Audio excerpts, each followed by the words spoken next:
We are different people. We speak different languages. Huh?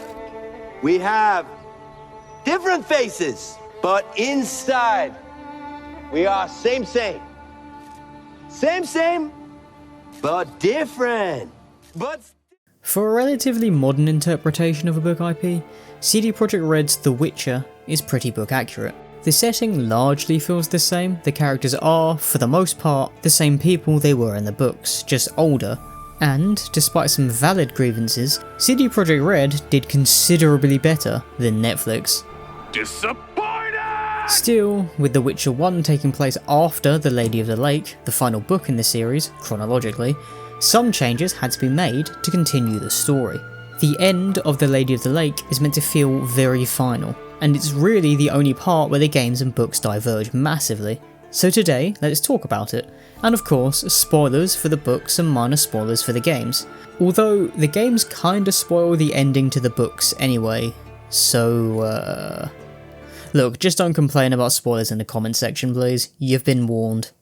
Now, I'm assuming the majority of you who watch this video are more familiar with the games than the books, so let's start with their version of the events. But before that, we gotta do some groundwork. Throughout the books, everyone under the sun is looking for Ciri, especially after she ends up alone after teleporting to a desert using the Tower of the Gull. She spends some time there with a unicorn, which may seem random but will be relevant later.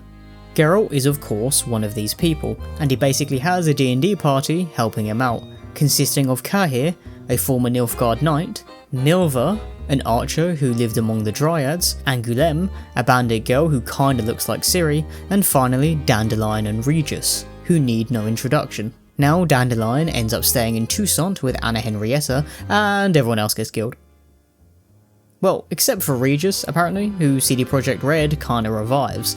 Still, in the end, Geralt's D&D party fulfills its purpose, and through great sacrifice manages to get the Witcher to Ciri, dealing with two of her greatest threats at the time, the bounty hunter, Bonnat, who has a really weird obsession with her, and the somewhat mad mage, Vilgefortz, during the assault on Struga Castle. Yennefer was imprisoned in this castle in her own search for Ciri, and the trio finally gets to be a family again.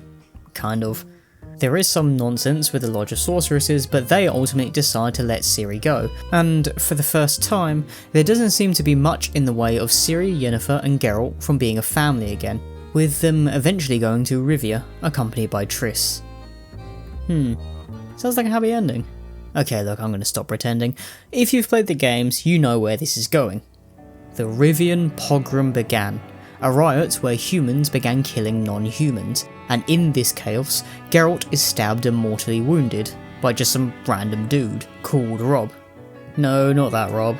That Rob's king in the north, this Rob's just some random peasant or something. Now Yennefer expends most of her life force trying to save Geralt, but ultimately fails, and Ciri takes the dying pair to Malice Island, also known as the Isle of Avalon, and I'm just going to call the place Avalon for the rest of this video just for the ease of it. After leaving Avalon is where the games diverge from the books.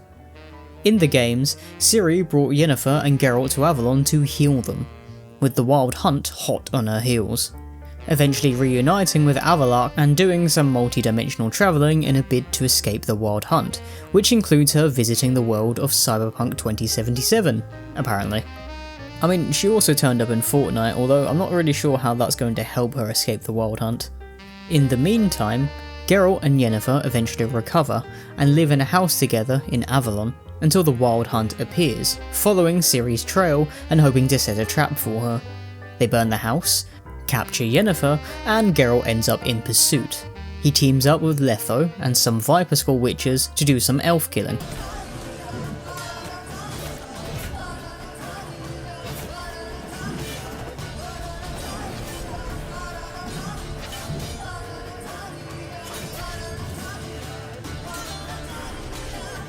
But the problem is, there are just too many elves. He eventually trades places with Yennefer to free her, becoming one of the Wild Hunt's Red Riders. With the help of Letho and co, Yennefer ends up in Nilfgaard. Geralt later gets freed by Ciri, losing his memory, and we arrive at the start of The Witcher 1, where the titular Witcher is dumped outside of Kaer Morhen, and picked up by a school of the Wolf Brethren. All in all, it's a neat setup for the games, but the books were never intended to be a setup. While Ciri does leave her mortally wounded surrogate parents at Avalon in The Lady of the Lake, it isn't really known what happened to Geralt and Yennefer. It isn't entirely clear what Avalon represents, and while some people think Geralt and Yennefer eventually recover, others believe that Avalon is an allegory for the afterlife, and Geralt and Yennefer are dead, hence why Ciri cannot follow them, despite being able to traverse worlds. The games obviously choose the former interpretation, but they also admit one of the worlds that Ciri canonically travels to, containing Camelot and the legends of King Arthur. This is where she meets Sir Galahad, who initially mistakes her for the Lady of the Lake. It's implied that Ciri ends up staying in Camelot with Galahad, given that the Wild Hunt is unable to pursue her once she leaves the world of An-El, with the help of a unicorn with an impossible name. Here's the name, and no, I am not going to try to pronounce this. I mean, what the hell is that? Ultimately, Ciri gets her happy ending. That doesn't seem right. She gets a peaceful ending, in The Lady of the Lake, at the very least, leaving the world of The Witcher forevermore, and hopefully, you can see why CD Projekt Red changed the ending of the books to make their games work. The books end without its major conflict, the hunt for Ciri, and despite only turning up in The Witcher 3, Ciri is still the driving force behind the entire trilogy. She's the one who frees Geralt from the Wild Hunt, so that the entire trilogy can begin.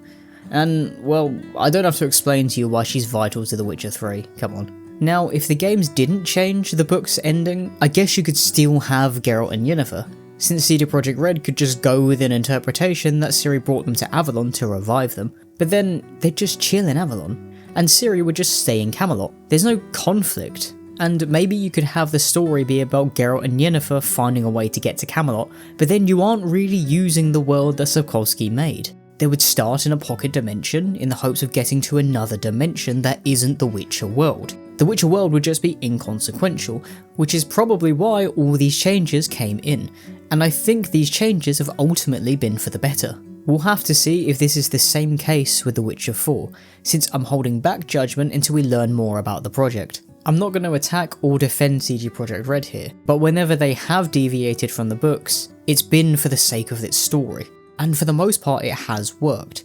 I also want you to know that Ciri is one of my favourite characters in anything ever. From the confident witcheress we get in The Witcher 3, to the somewhat psychotic teenager she is in the books.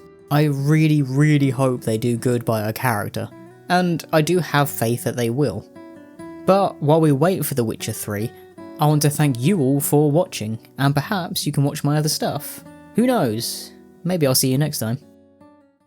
Your scent, berries tart, lilac sweet, to dream of raven locks and twisted stormy